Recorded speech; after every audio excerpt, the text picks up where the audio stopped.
They've got a new theory that says a lack of oxygen might have killed the dinosaurs. What? Lack of oxygen? Well, it's interesting. The huge dinosaurs, an 80-foot apatosaurus, for example, had nostrils the same size as a horse. How is an 80-foot animal going to get enough air through nostrils the size of a horse's? Sometimes in the amber, which is tree sap, hardened, petrified, sometimes they find air bubbles.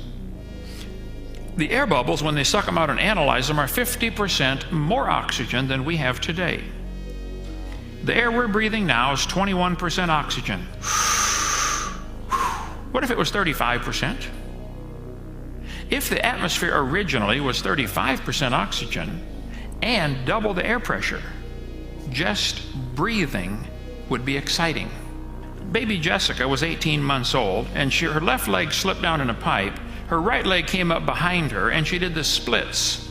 She slid down 20 feet inside an 8-inch pipe. She was down there for 2.5 days.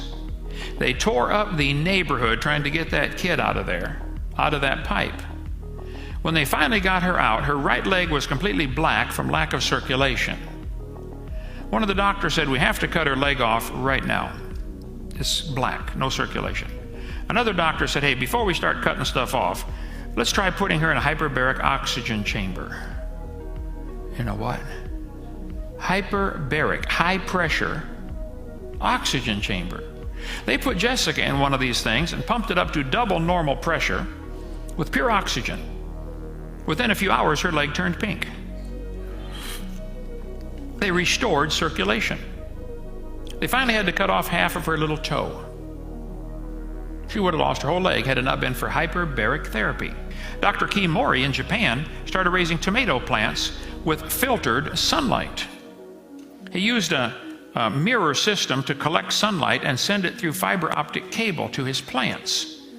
So the plants would not be getting ultraviolet light or x-rays, only sunlight, pure light, okay?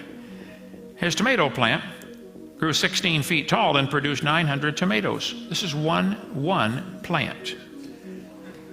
They moved it to a shopping center, built scaffolding to hold up the branches. They said this thing might produce 10,000 tomatoes. It ended up growing over 40 feet tall and produced 15,000 tomatoes off one plant. They were cherry tomatoes, but his were coming off baseball size. I think maybe the whole earth was that way.